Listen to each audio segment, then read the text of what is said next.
वेद्य है तो वेद्यम वास्तव वस्तु, वास्तव में यही वस्तु जानने योग्य है। कौन वाला? बोले कि शिवदम, जी आपको कल्याण दे सके। जी जी तापत्रयोन्मूलनम। जी। अब ये थोड़ी इस पर विचार करेंगे। तो तापत्रय आपको देह के दैहिक और भौतिक तीनों तापों का उन्मूलन नाश करने वाला ये वास्तव में कल्याणकारी धर्म वेद्य जानने लायक जी। क्योंकि वो जो धर्म है ना चातुर्वर्ण वाला, वो तो शारीरिक धर्म है जी। हाँ, उसका क्या है? बोले तो चलो ठीक है, लेकिन ये ऐसा धर्म कहाँ मिलेगा? जी बोले कहाँ? बोले अत्र जी। यहाँ मिलेगा। श्रीमद् भागवत में ऐसा धर्म वर्णन है। जी श्रीमद् भागवते महामुनि कृते, महामुनि व्यास के द्वारा बनाए हुए श्रीमद् भागवत के पढ़ लिया जाए, जी, जान लिया जाए, उसमें कहे गए धर्म को, वेद्य वास्तव वस्तु कल्याणकारी धर्म को जान लिया जाए जी। तो पर ही ईश्वर किम जी पर ही किम, फिर दूसरे ग्रंथों की क्या जरूरत है?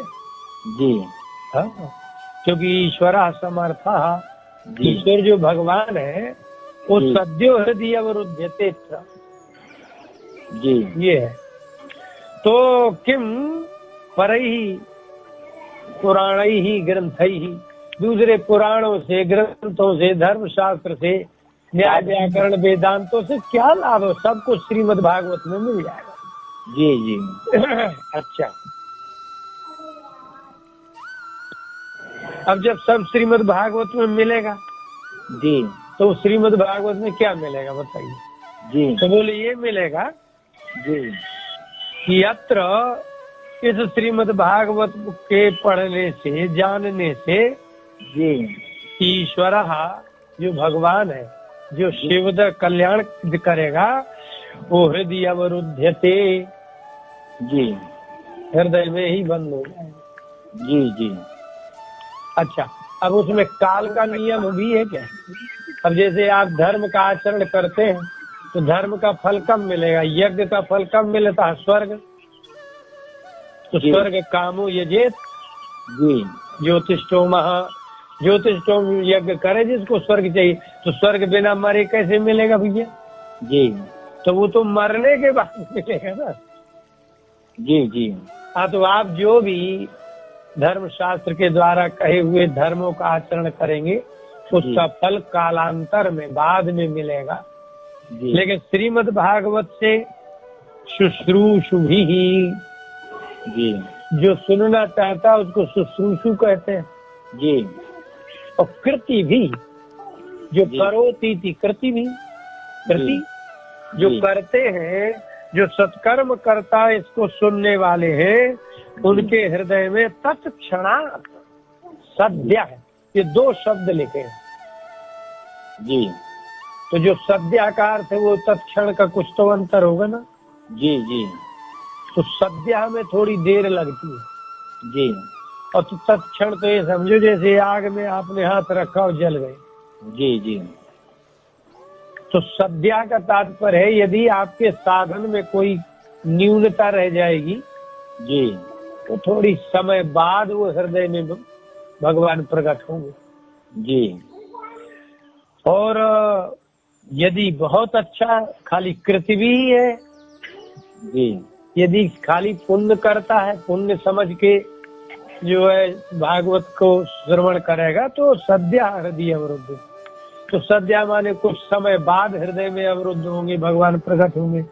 और शुश्रूषुभि भी हो, और यदि सत्कर्म करता भी हो और सुनने में भी लालायत हो तो तत्क्षणात् अवरुद्ध। जी जी। उनने इस कान से सुना है और तुरंत हो गया। जैसे आपको गाली दी जाती है, जी जी, तो गाली कान में गई और क्रोध आया। जी, बिल्कुल। तो जैसे ये है तत्क्षण। तो आपने सामने वाले को माँ की गाली दी और उसके कान में गई और उसका क्रोध आया।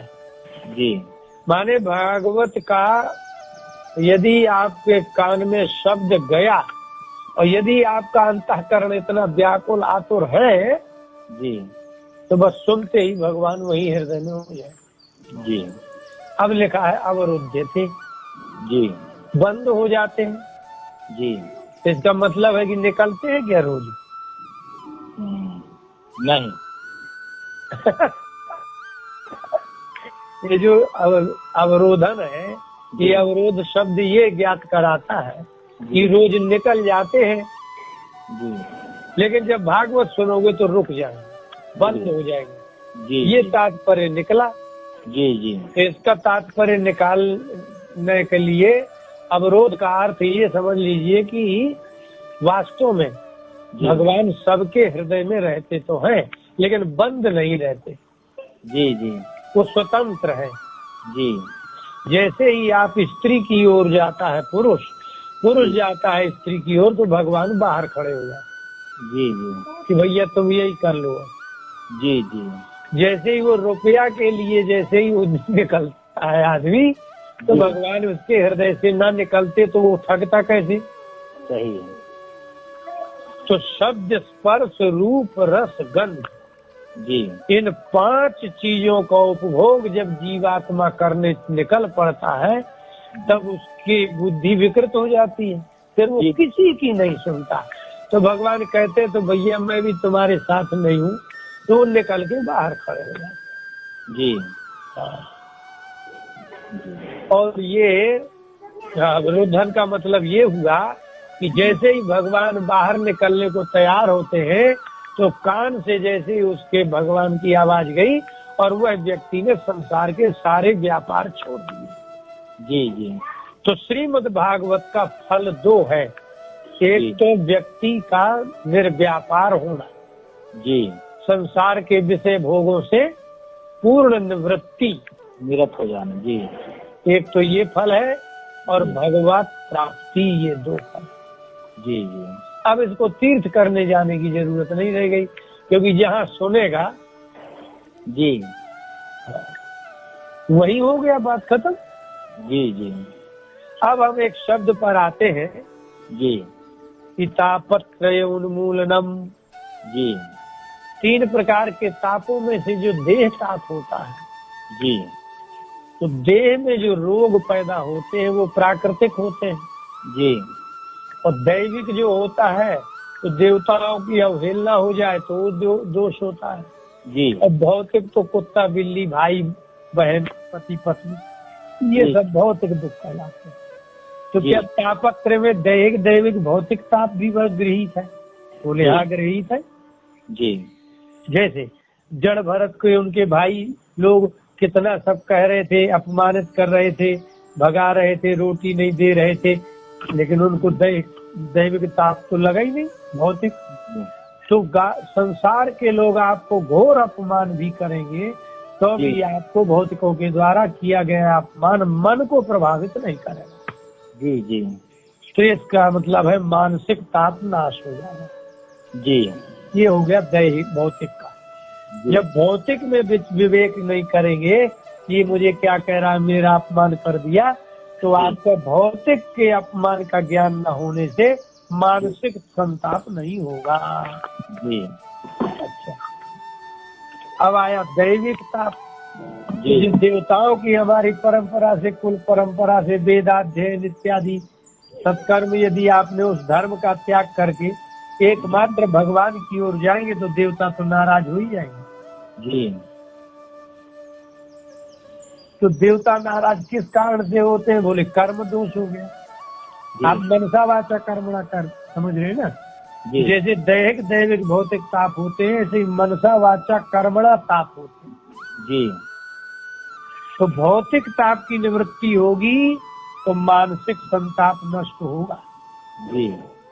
और जब आप जो है दैविक ताप की निवृत्ति होगी, जब सारे देवता देखेंगे कि इसने तो यज्ञ कर्म बंद कर दिए, जी, और अपना वर्णाश्रम धर्म भी त्याग दिया है, जी, तो जब सब कुछ ये त्याग देगा, तो कर्म से की अवहेलना से होने वाला जो दैवीय ताप है, जी, देवता की अवहेलना से होने वाला ताप है, जो जब देवता दुखी करेंगे तो कौन रक्षा करेगा? आपको कुछ जरूर है, आप कह दोगे वासुदेवार्पणम सर्वम, जी तो जब सब कुछ हानि लाभ वासुदेव अर्पित कर देंगे तब देवता आपकी क्या हानि पहुंचा पाएगा। इसलिए कर्मणा और दैविक ये दोनों ताप की निवृत्ति हो जाएगी। जी समझ रहे ना। जी जी अब बचा तीसरा ताप, जी दैहिक हो गया, भौतिक हो गया, दैविक हो गया। जी दैहिक दैविक भौतिक। अब आया देहकृत, तो देहकृत में जो रोग आदि होगा या भोजन आदि नहीं होगा तो आपको ये लगेगा कि मेरा प्रारब्ध में किया गया जो कर्म था मुझे तो वो भोगना ही पड़ेगा, इसमें भगवान का क्या दोष है। जी जी इस बुद्धि से शरीर में होने वाला जो भी दुख होगा जी उससे वचसा जो वाणी का दोष होता है वो भी निवृत्ति हो जाएगी। जी इसलिए तापत्रय का मतलब है मानसिक दोष से होने वाला ताप। जी वचसा माने वाणी से होने वाला जो दोष, जी और कर्मणा माने देव हेलनाधिकृत, दैहिक दैविक भौतिक तीनों ताप निवृत्त हो गए। जी क्योंकि आप शरीर से छोड़ करके आत्मा में स्थित होके भगवत स्थित हो गए ना। जी जी अब वो पहला वाला श्लोक जो है सच्चिदानंद रूपाय दे तापत्रय विनाशाय श्री कृष्णाय नमः। जी अब वो तापत्रय और ये तापत्रय उन्मूलनम। जी अब भगवान आपकी जिम्मेदारी ले लें। जी जी अच्छा, अब मजे की बात क्या है कि यदि इस धर्म का पालन करना होगा आपको तो कैसा बनना पड़ेगा। निर्मत्सराणाम सताम परम धर्म, जी जिनके अंतःकरण में संसार के अपार धन संपत्ति को देख करके लोभ की कामना नहीं होगी तो ईर्ष्या मत मत्सर नहीं होगा। जी जी और संसार की सुंदर से सुंदर स्त्री को देख करके भी यदि भोग की कामना नहीं होगी जी तो आपका मन निर्मत्सर होगा। जी जी यदि श्रवण मधुराति मधुर शब्द श्रवण भी हो जाए तो भी आपकी कामना पुनः श्रवण की ना हो, वो निर्मत्सर होगा। अर्थात अब बचा रस और गंध, जी और बढ़िया सुगंध आती, सुगंध जो मस्त वो सभी नाश का से न जाए। और स्वादिष्ट से स्वादिष्ट पदार्थ मिलने पर भी यदि उसको ग्रहण करने की कामना नहीं होगी तब वह व्यक्ति निर्मत्सर होगा। जी और जब वह व्यक्ति निर्मत्सर होगा तब निर्मत्सर लोगों की धर्म में सम्मिलित हो पाएगा। जी आया समझ में। अब जैसे मान लो हमारे गुरुजी धर्मात्मा थे, जी धर्म संघ के, अब वो तो बिल्कुल अपवित्रता सहन नहीं कर सकते थे तो उनके साथ कौन रह सकता था जो उन्हीं के जैसा वो करता। बिल्कुल। तो यदि पवित्र पवित्र का ध्यान करने वाले के साथ रहना है तो उतना ही विवेकी पुरुष साथ में रह सकता है। बिल्कुल। तो जिन निर्मत्सर शब्द स्पर्श रूप रस गंध से विरक्त महापुरुषों का धर्म श्रीमद् भागवत में है, जी यदि वो ऐसा होगा तब इसके एक बार के श्रवण करने से भगवान हृदय में अवरुद्ध होंगे। जी ठीक है ना। जी जी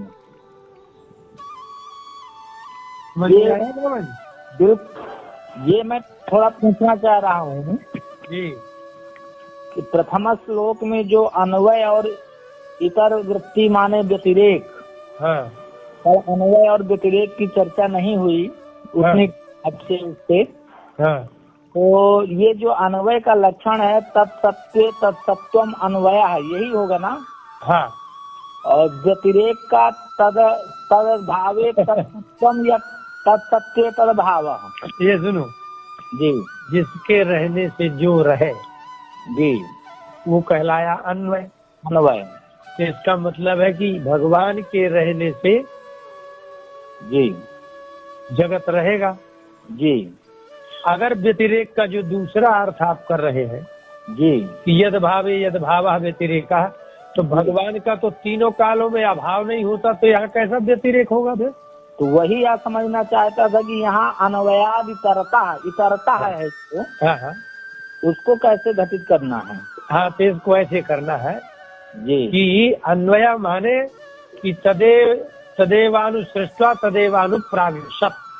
जी उपनिषद कहते हैं कि भगवान ने संसार को बनाया जी और उसमें प्रविष्ट हो गए। प्रवेश हो गया, जी। ये हो गया अन्वय। अन्वय। ठीक है ना। जी। इसी भागवत के 87वें अध्याय में 10वें स्कंद में जो वेद स्तुति में कहा जी। कि स्थिर चर जातया तरतम तच्चका स्वकृत विचित्रयो निषु विषण्यव हेतुतया, माने विषण इव, जी। ये एव जो लिखा है ना, जी। प्रवेश करते जैसा, जी। बस यही अन्वय है। अच्छा। तरतम तच्चकास्य नलवत् स्वकृतानुकृति ही। जी। स्वकृतानुकृति, स्वकृत अपने द्वारा बनाई हुई अनुकृति संसार में ईश्वर प्रवेश की जगह है, ये अन्वय है। जी। और तरमता चकासी अनलवत, जैसे अग्नि है वो लकड़ी में तारतम्य रूप से चकासी भाषित होती है। लकड़ी यदि सीधी है तो अग्नि सीधा दिखेगा जलते हुए, और यदि टेढ़ा लकड़ी है तो टेढ़ा अग्नि दिखेगा। इसका मतलब अग्नि टेढ़ा नहीं है। जी। क्या लकड़ी टेढ़ी है, अर्थात व्यतिरेक उसे कहेंगे कि संसार के रहते हुए भी भगवान रहेंगे, ये अन्वय हुआ। जी। और संसार के ना रहने पर भी भगवान रहेंगे, ये व्यतिरेक। जी। अगर लकड़ी में अग्नि जल रहा है वो तो ठीक है, लेकिन अगर अग्नि नहीं भी जलता होगा तो भी लकड़ी में आग रहता ही है। जी। है ना। जी। तो व्यतिरेक उसे कहते हैं कि जो जगत के रहने पर तो रहे, वो तो अन्वय है ही। जी। जी। हाँ, स्वकृत विचित्र योनिषु विषण्यव हेतुतया, अपने द्वारा बनाई हुई विचित्र योनियों में कारण के समान प्रविष्ट है ही वो। तो मतलब ये हुआ हाँ कि कारण और कार्य का रहना तो अन्वय हो ही गया। हाँ, कार्य भावे के कारण सत्वम व्यतिरेका। जी। ये कार्य नहीं भी रहेगा। जी। कारण के रहने पर भी कार्य का न रहना, हाँ, वो व्यतिरेक में आ जाएगा। हाँ, जैसे कि सती घटे, जी, सती घटे मृत्तिका सत्ता आम इत्यन्वय। माने घड़ा रहेगा तब भी घड़े में मिट्टी रहेगी ही रहेगी। जी। लेकिन वो तो कार्य हुआ घट घड़ा और कारण हुई मिट्टी। अब घड़ा भले फूट जाए लेकिन उसका कारण मिट्टी तो रहेगा। घटे असति सति ही मृतिका अस्ते। हाँ, मृतिका या सत्ता। जी। जी। इति व्यतिरेका, माने जगतः अभावे यस्य सत्ता तब व्यतिरेका ईश्वरस्य त्रैकालिका बाध्या सत्ता वर्तते। तो ये व्यतिरेक का लक्षण, इसका मतलब यहाँ पर जो जगत भाव कहते हैं, नहीं, ईश्वर का अभाव हो नहीं सकता, तो ऐसा व्यतिरेक क्यों कहेंगे? जो व्यतिरेक का लक्षण दिया है अन्यत्र, तो इसका मतलब वो नैयायिकों का है। नैयायिकों का है, वो घटित होगा ही नहीं, यहाँ नहीं होगा। और नैयायिक जो कहते हैं जी कि वह सती धुआं, जी, अग्नि रहने पर धुआं रहेगा जी, लेकिन लोहा दऊ तू नहीं धूमे सती अग्नि, नहीं, यत्र यत्र धूमस तत्र तत्र वह्नि व्याप्ति। जी। अब व्याप्ति विशिष्ट पक्ष धर्मता ज्ञानम परामर्शा। अच्छा, व्याप्ति विशिष्ट पक्ष धर्मता कहाँ रहती है? पर्वत आदि में। जी। तो पर्वत रहेगा, जहाँ व्याप्ति रहेगी वहाँ पर्वत है। जी। जी। तो आधार को परामर्श कहेंगे हम। जी। तो यत्र यत्र धूमस तत्र तत्र वह्नि, ये क्या कहलाएगा? अन्वय। लेकिन यत्र यत्र वह्नि तत्र तत्र धूमः इति न वर्तते, क्योंकि सर्वत्र नात्र दृश्यते। अयोगोलक इत्यादि, अयोगोलक इत्यादि तो न दृश्यते तत्र धूमः, तो वहाँ अयोगोलक में नहीं देखेगा। इसका तात्पर्य है कि अत्रैव व्यतिरेका इति। जी। जी। ये व्यतिरेक है कि धूमा भावेपि कारणस्य वन्ये सत्ता यत्र विद्यते सोऽपि व्यतिरेका। जी। जी। तो कारण के रहने पर कार्य रहे, ये तो अन्वय है। अच्छा, एक अन्वय व्यतिरेक होता है। हाँ, ये तो अन्वय हो गया और व्यतिरेक हो गया। हाँ और अन्वय व्यतिरेक का लक्षण जो देते हैं तत्सत्य तदभावा या यद सत्य यद भावा, हाँ। अन्वय व्यतिरेक। अब वो कहाँ, वो हेत्वाभासों के लिए है। जी जी वो जहाँ हेत्वाभास का निर्णय होता है कि चित्ते न हेत्वा हेत्वा हेतुवद अवभासन्ते जी यथा गर्दभा दया। जी तो घड़ा के बनने में वो तो ठीक है, सबका सहायक है भाई, लड़का भी मिट्टी ला सकता है, गधा भी मिट्टी ला सकता है। जी तो जो हेतु जैसे लगते हैं किंतु उनके ना रहने पर भी जी यदि कार्य का निर्माण हो जाता है जी तो वो हेतुवदाभासन से जो हेत्वाभास है जी उनमें ऐसा कहा जाता है। जी जी 5 हेत्वाभास।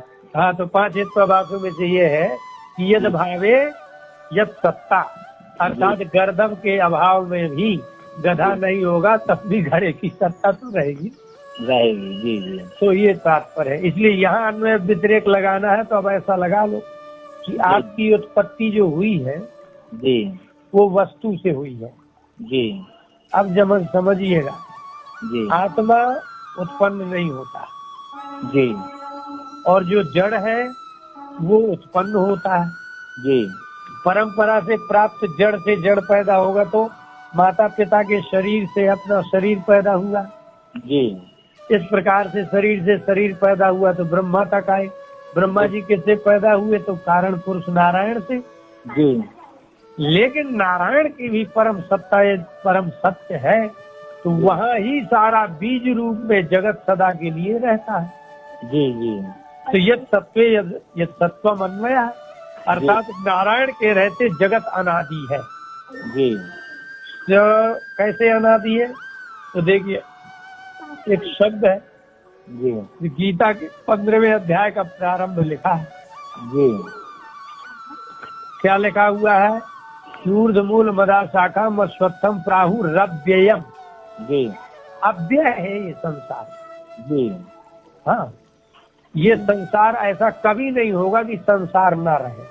जी तो ये व्यतिरेक ये हुआ कि जो स्थूल रूप में दिखाई देने, दृश्य रूप में दिखाई देने वाला जो जगत है जी उस जगत का अभाव होगा, लेकिन कारण स्वरूप सत्य में विद्यमान रहने वाला बीज रूप से जो जगत है उसका कभी अभाव नहीं होगा।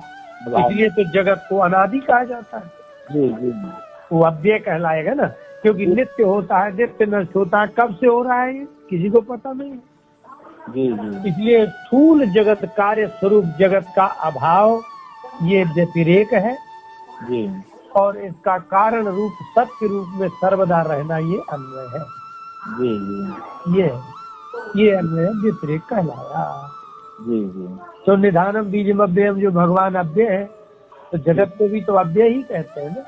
जी जी तो सदृशम त्रिशूलिंगे सर्वदा एक जैसा रहता है, तो जगत सर्वदा इस रूप में एक जैसा रहता है। पैदा होना, मरना, जीना, प्रलय होना बना रहता है। जी जी लेकिन स्थूल कार्य रूप में उसका अभाव, जैसे पृथ्वी को कहते हैं ना, एक नित्य एक अनित्य है। जी बिल्कुल। हाँ, तो जो अनित्य रूप है तो कार्य रूप है जो पृथ्वी है वो अनित्य है। नित्य परमाणु रूपा अनित्य हो गया। तो परमाणु रूप में जब वो नित्य रहेगी, इसका मतलब है कि उसमें जीवों को उत्पन्न करने की शक्ति सदा नित्य रहती है। बिल्कुल। तो इसलिए कारण कार्य स्वरूप से तो यह व्यतिरेक है जी लेकिन कारण स्वरूप से संपूर्ण संसार ही ईश्वर है। जी जी जी तो अब इन्होंने कहा कि भाई भागवत यदि सुनने मात्र से, हाँ बोले, लेकिन इसमें एक गड़बड़ी ये है जी कि विरक्ति परीक्षित जैसी हो। जी आपको बिल्कुल मौत की घोषणा हो चुकी होगी तभी आप ध्यान से सुनेंगे। बिल्कुल सही बिल्कुल सही। और यदि आपको अभी पत्नी, बच्चे, लड़की की शादी करना है, नौकरी जाना है, यदि ये अभी टेंशन है तो समझ लो आप भागवत नहीं सुनेंगे। जी जी बोला चित्त में तो मत्सर है ना। जी तो कई तब प्रोजित कई तब उत्तरा, जी उसमें कपट ना, मतलब जगत नाम की वस्तु ना, जी जी वास्तवम वस्तु। जी वास्तव वस्तु ये होगी कि जब आपकी घोषणा हो गई हो मरने की, जी तो परीक्षित जैसा श्रोता हो। अब उसको संसार में सिर्फ मरना बाकी हो, कुछ करना बाकी ना हो। जी भाई परीक्षित को क्या बाकी था? मरना भर बाकी था। जी तो जिसको मरने मात्र की कामना रह गई हो, संसार में कोई कामना न रह जाए। जी और सुखदेव जी के जैसा व्यक्ति हो जी कि जिन्हें सुनाने तक की इच्छा नहीं कि कोई सुने तो सुने, ना सुने तो ना सुने भाई। जी जी तो निरपेक्ष है। जी हाँ, वो द्वितीय स्कंद में जो है निर्गुण है, निर्ग्रंथा प्युरुक्रमे। जी जी तो सुखदेव जैसा निरपेक्ष हो, परीक्षित जैसा जी मुक्ति की कामना करने वाला, बिल्कुल मृत्यु शैया में सोया हुआ आदमी हो, ऐसा श्रोता वक्ता होगा तो श्रीमद् भागवत के कान में जाते ही भगवान उसके हो जाएंगे। जी क्योंकि निर्मत्सराणाम सतामयम परम धर्म, जी जी ये तात्पर्य है। और नहीं तो बढ़िया कथा सीख लो और माइक लगाओ, आरती कराओ और बढ़िया रुपया चढ़ाओ और बीवी को खुश। जी जी अच्छा, अब इसका क्या तात्पर्य निकला भाई कि ऐसा भागवत का महात्मा ऐसा क्यों है?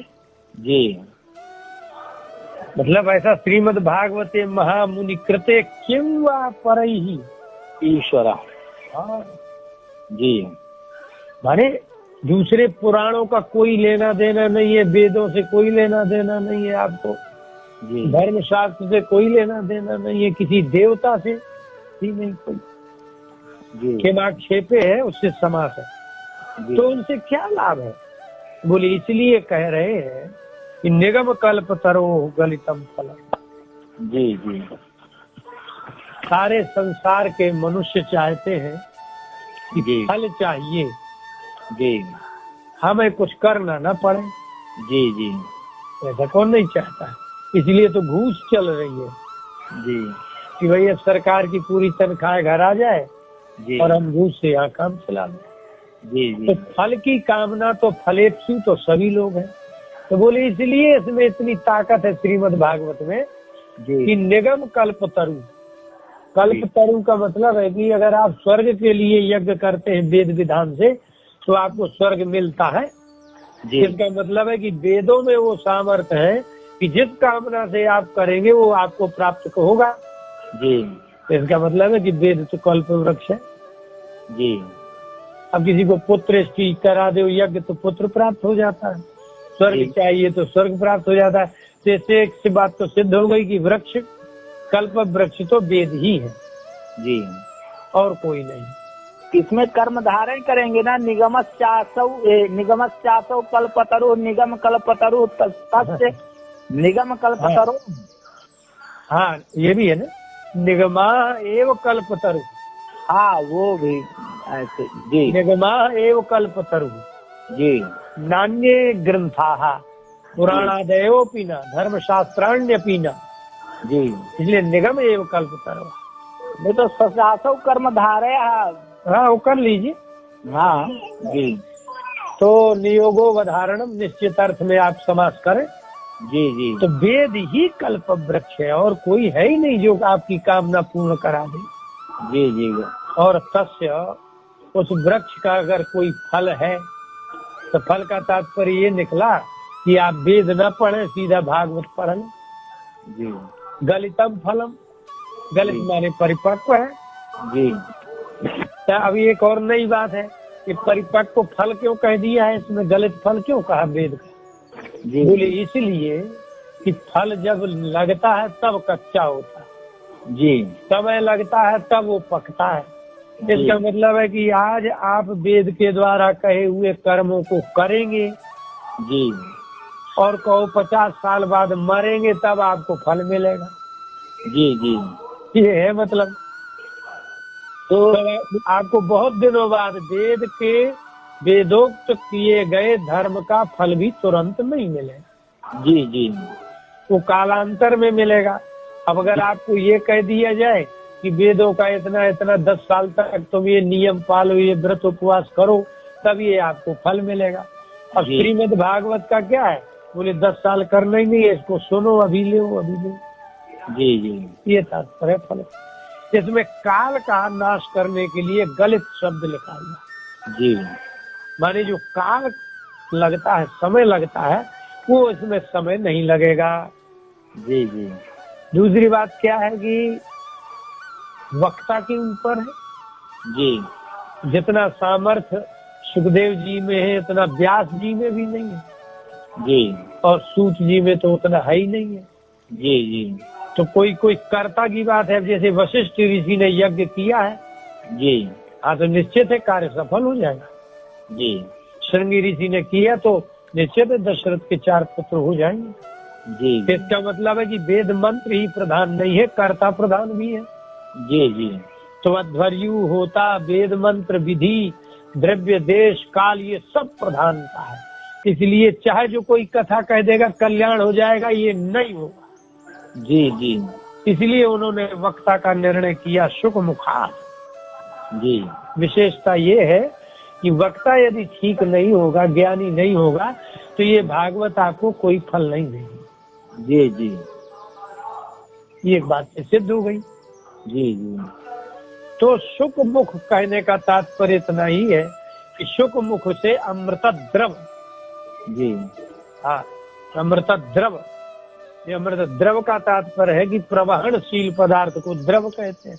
रस, जी जो बहता है, जी जी द्रव, तो जब पकेगा फल तो अमृत द्रव तो रहेगा ना।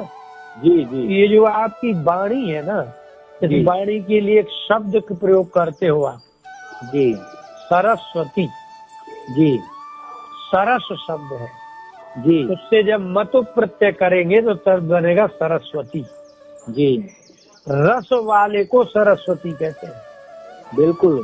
रस युक्त वाणी को ही सरस्वती कहेंगे। सारा अस्ति नहीं नहीं नहीं नहीं नहीं नहीं, जी रसेन सहिता सरसा, हाँ जो रस के सहित हो उसको कहेंगे सरस। जी और सरस वान यदि पुरुष होगा तो सरसवान, जी और यदि स्त्री होगा तो सरस्वती। जी माने माधुर्य पूर्ण वाणी का नाम सरस्वती है। जी कठोर वाणी को सरस्वती नहीं कहते। जी इसलिए अमृता द्रव आप जैसे ही सुनेंगे तो आपको द्रव माने सरस्वती हो जाएगा। अच्छा, एक व्याख्या गुरुजी सरस्वती जी बताए थे हाँ कि सरतीति सरह, सरह ज्ञानम, हाँ सरह अस्ति अस्याम, हाँ हस्या हस्याम वाइति सरस्वती। हाँ तो सरह का उन्होंने अर्थ बताया था ज्ञान, हाँ है ना। गुरु धर्म संगाल गुरु जी की बात कर रहा हूँ। हाँ हाँ वैसे सरस भी बन जाएगा, रसेन सह सरसह, हाँ है ना। हाँ तो गुरु जी बोले कि सरस जो शब्द है वो हलंत है, हाँ सरह माने ज्ञानम होता है। अब आप हाँ बताए। आपने एक आध अच्छी नई व्याख्या बता दी। बसेन सह सरसह, ये भी हो जाएगा, होता ही है ना, व्याकरण की दृष्टि से पूर्ण सही है। हाँ। तो सरस का मतलब हो गया रस जी। के सहित, जी मतलब प्रत्यय करिए, जी माँ हाँ। को वाह करिए, से गीत करिए, सरस्वती बनिए। जी जी तो अमृता द्रव। अब जो सुखदेव जैसे वक्ता के मुंह से यदि जी अमृत के समान प्रवहनशील, अमृत माने मोक्ष, जी अर्थात भगवान का भी नाम अमृत है। जी भगवान का नाम अमृत है कि नहीं? जी तो अमृता परमात्मा द्रवती, द्रवी भूत द्रवी भवती, ये न सा अमृत द्रवा। जी भगवान भी जिस कथा को सुन करके द्रवीभूत हो जाए जी जी उसको अमृत द्रव कहते हैं। जी ऐसा सुमुखाद अमृत द्रव संयुतम। जी तो इसका क्या करें? बोले पिबत और क्या पियो। जी जी पान करो। विश्वनाथ चक्रवर्ती है, जी जी संस्कृत के भागवत के टीकाकार, वो जी। कहते हैं धातु नाम अनेक अर्थ, जी एक धातु के अनेक अर्थ होते हैं, जी इसलिए यहाँ खाने के अर्थ में पिब धातु है, जी क्योंकि वहाँ फल लिखा है ना। जी तो यहाँ भोग्य क्या हो गया? फल। जी जी तो जब अगर फल भोज्य पदार्थ हो जाएगा जी तो खाद्य कहने के कारण उसको खाद्य के लिए अर्थ में पेय पदार्थ। जी जी तो अमृत द्रव संयुक्त जो फल है तो उसको पियो। ये क्या है? तो बोले भागवतम रसम आलयम। जी ये रसमालयम है ना। जी जी तो देखिए एक समाज करे तो रस गुण वचनात् मतपो लुगिष्टा जी शुक्लवान एवं शुक्ला है इत्यर्थ। जी गुणवाचक शब्द से जी मतु प्रत्यय करेंगे और फिर मतु का लोप हो जाएगा। लुक होता। जी तो जैसे आदमी कहता है यार ये सफेद मकान है, जी मकान में सफेदी है, ये वाक्य अलग है। जी और सफेद मकान कहना है तो आपको सफेद शब्द से जो ई प्रत्यय है वो हटा देना पड़ेगा। जी तो फलम का विशेषण है रसवत। जी तो गुणवाचक शब्द हुआ रस, उससे मतु प्रत्यय करिए और गुण वचनात् मत पोलोगिष्टा मत का लुक हो जाए तो रसवान का ही रसवत को ही रस कहेंगे। जी तो रसम फलम जी माने ये रस वाला फल है। अब आप कौन सा रस है? जी अब आपको तो मालूम है विषय रस तो इसमें है ही नहीं है। वो तो तुलसीदास जी की रामायण में लिखा विषय रस फीकी। जी विषय रस चाहिए, विषय रस का नमक इसमें है ही नहीं है रामचरितमानस में। जी आलयम जी आंग मर्यादा भी विध्यो हो। आंग सर्ग का दो अर्थ है, एक मर्यादा एक अभिविधि। तीन बिना अभिविधि माने सीमा। जी जी तो जैसे हम कह रहे हैं ना कि आजीवन, जी हम लोग कहते हैं ना कि आजीवन कारावास, जी तो इसका दो अर्थ निकलेगा कि जब तक नहीं मर जाएगा तब तक जेल में रहेगा। जी जी और आजीवन का मतलब यही हुआ। और एक आजीवन का अर्थ ये है जीवन कि के जब पहले। बस हाँ मरने के पहले छोड़ दिए, जी ये है आजीवन। तो हाँ। ऐसे ही आलयम लय का अर्थ हो गया जब तक आपकी इंद्रियों का विषय ग्राहकत्व का लय ना हो जाए तब तक पीछे रहो। जी जी जब तक आपकी संसार भोगने की कामना का लय ना हो जाए। 11वें स्कंद में भगवान कृष्ण ने उद्धव से कहा जी कि मत कथा श्रवणादुआ श्रद्धा यावन न जायते। मेरी कथा सुने बिना पहले श्रद्धा नहीं होगी। जब तक श्रद्धा पैदा ना हो जाए तब तक कथा सुनना चाहिए। जी इसका तात्पर्य है कि बिना सुने तो कथा हो श्रद्धा होती ही नहीं है। जी अब आदमी क्या कह रहे हैं कि श्रद्धा करो भगवान में, काहे में करे? जी भगवान कह रहे हैं कि तावत कर्माणि कुर्वीत न निर्विद्येत यावत्। कर्म तब तक करना चाहिए जब तक उनसे विरक्ति ना हो जाए, और भगवान की कथा तब तक सुनो जब तक श्रद्धा ना हो जाए। जी जी इसका मतलब है श्रद्धा बाद में होगी, कथा पहले सुननी पड़ेगी। जी जी अब भाई जिसके विषय में सुना ही नहीं तो श्रद्धा क्यों होगी? जी तो आलयम लयम का मतलब है जब तक मन आपका उसमें लीन ना हो जाए जी तब तक सुनो। अर्थ ये नहीं कि जब तक मोक्ष ना हो जाए। जी जी नहीं, कुछ लोग कहते हैं लया मोक्षा जी तत्पर्यंतम, मोक्ष पर्यंत सुनो। मोक्ष पर्यंत का क्या होता है? अवधि निर्धारित है क्या? नहीं। अच्छा, इंद्रियों का लय हो जाएगा, मन का लय हो जाएगा तो मोक्ष तो उसका फल है।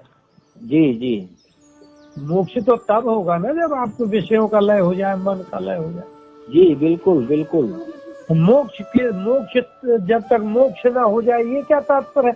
राजा परीक्षित का जीते जी मोक्ष हो गया था, उसी को तो जीवन मुक्त कहते हैं। जी जी तो जीते जी इंद्रियों का मन का विषयों का लय होना जब तक हो जाए तब तक भी बताओ पीते रहो। जी अच्छा, तो बोले एक बार में काम चल जाएगा? बोले नहीं, मुहू तो एक बार में तो दुनिया का काम नहीं हो रहा है। जी आपने एक बार कोई स्त्री देखी थी फिर दोबारा क्यों देखी? आपने एक बार स्वादिष्ट खाया था, क्यों दोबारा खाया? जी तो आप संसार के शब्द स्पर्श रूप रस गंधों का आप एक 1000 बार स्वाद ले रहे हो और कथा के लिए ये पूछ रहे हो कि कितनी बार सुनने से मुक्ति मिलेगी? जी जी ये कोई बात है?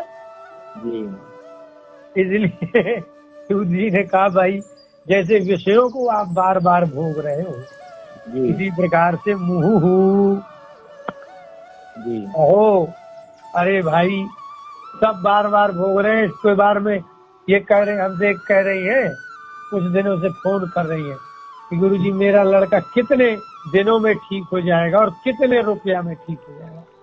जी तब मैंने कहा भाई डॉक्टर यदि गारंटी दे दे तो जी। हम भी दे देंगे। सही है। और फिर डॉक्टर तो तुमसे लिखवा लेगा कि तुम्हारा मरीज मर जाएगा तो हमारी गारंटी नहीं है। तो जो ऑपरेशन करता जब वो गारंटी नहीं ले रहा है जी फिर भगवान मेरे नौकर है क्या कि मैं जब करूं फिर भगवान से कहूं कि काम कर देना नहीं तो देख लेना फिर। जी मैं कहा भैया हम तो पराधीन है, वैसे भी तुमको किसने कहा कि ब्रजपाल कर्म कांड करवाते हैं? जी आज तक मैंने ना कोई कर्म किया ना कोई कांड किया। तो भैया जो कर्म कांड करते हैं वहां जाओ। जी अच्छा अब चलिए रसिका, ये बात ध्यान रखना है कि आप जो है रसिक होना चाहिए।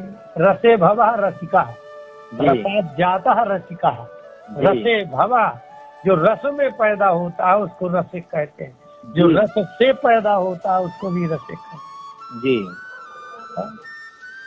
तो रसिक का तात्पर्य है जो रस से पैदा हो। तो भगवान के रस से अर्थात भगवान की कथा से जो पैदा हो जाए जी उस भक्त का नाम रसिक जी है। तो यहाँ से संसार में कोई किसी को आप रसिक कहते हैं क्या? एक शब्द कहते हैं, क्यों नहीं कहते? हमारे ब्रज भाषा में कहते हैं आदमी बड़ा रसिया है। जिसको आप रसिक संस्कृत में कहते हैं उसी को तो हिंदी में रसिया कहते हैं। तो वो कहने का मतलब कि जिस जिस विषय का जो ग्राहक होता है, जिस जिस रस का जो ग्राहक होता है वह उस ग्राहक को रसिक कहते हैं। हम तो आपकी स्तुति श्लोक के रस के अनुरूप रसिक की व्याख्या में बताए हैं कि नहीं है? हाँ तो है। हाँ अच्छा ये कहाँ करना है? बोले मरने किसी की कोई लाभ नहीं। भूमि जी श्रीमद् भागवत सुनने के दो ही लोग अधिकारी हैं, एक भावुक और एक रसिक जी।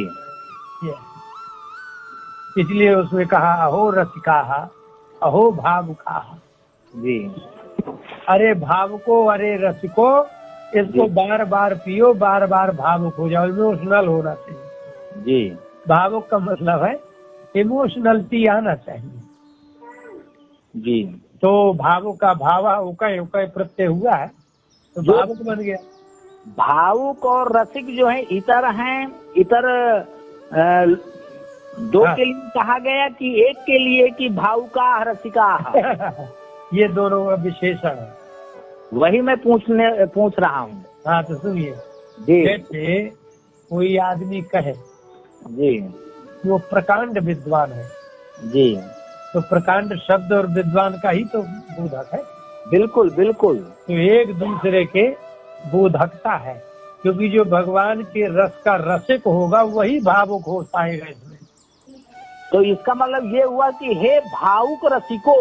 हाँ ये हुआ ना, ये नहीं होगा कि हे भावुको हे रसिको, ऐसा भी कह सकते हैं तो कि यदि कोई भावुक मात्र है और रसिक नहीं है तो ये है कि जब कथा सुनी तब भावुक हो गए, नहीं तो बाद में खत्म। जी जी तो ऐसा नहीं है जी। कुछ लोग हैं ऐसे जब कथा में गए तो रोने लगते हैं जी और फिर साल साल भर कथा नहीं सुनने जाते हैं। जी तो उसको भावुक कहेंगे लेकिन रसिक नहीं कहेंगे। रसिक नहीं कहेंगे जी। इसका मतलब है कि रसिक उसे कहते हैं जी। जैसे नृत्य का रसिक होता है व्यक्ति नृत्य दर्शन का, तो जाता ही है फिर चाहे पत्नी नाराज हो जाए और वहाँ इनाम भी दे के आता है, चाहे औरत छोड़ के भाग जाए। अब भले उसमें वो भावुक हो या ना हो लेकिन वो रसिक है। रसिक है जी जी। ये हमारे कहने का मतलब है। भावुक होगा तो वैश्या को घर ले आएगा वो। यही बात है, इसलिए यहाँ पर दोनों विशेषण विशेष भाव रूप से कहा। और चाहे अलग अलग कर लो। अच्छा हाँ अलग अलग करो कि भो रसिका जी कि अरे रसिको मुँह पिबत, बार बार रसिक बन जाओ तो एक न एक दिन तुम भावुक हो जाओगे। जी और यदि तुम भावुक हो और रसिक नहीं हो जी तो अभी बार बार पियो ताकि भावुक आदमी रसिक हो जाए। जी तो ये पृथक रस कहा जी तेपी मुँह पिबत, और ये पृथक रूपेण भावुका यदा कदा भावयन्ति जी तेपी रसिका भवेयुरित्यर्थ। जी तो भावुक और रसिक अकेले भावुकता अथवा अकेली रसिकता ठीक नहीं है। इस जी। प्रकार से भैया ये महात्म्य इसका हो गया। जी बहुत बढ़िया, आनंद आया। बहुत बहुत आनंद आया। हाँ आज एक मतलब प्रत्येक शब्द में नई चीज मिल रही है। हाँ आपने जो मत को लिख करके जो है रसमत बना करके, हाँ मतलब विशेषणीभूत बना करके प्रयोग किया। जी और हम तो यही जानते थे कि रसम पीबत, हाँ भागवत रस को पीजिए। हाँ लेकिन ये आज निकल के आया कि नहीं, भागवत रस वाले फल को, हाँ वो फलम का विशेषण है। धात्वा नाम अनेकर था, इसको मान करके हाँ फल के लिए केवट को ही खाद अर्थ में कहा। को खाद मान करके, ये भी बहुत सुंदर। नहीं, यही चीजें तो इकट्ठा हो रही हैं हाँ। कि बोलते रहे चाहे जिन अर्थों में जैसे भी। इसलिए जो रसम है जी वो फलम का विशेषण है।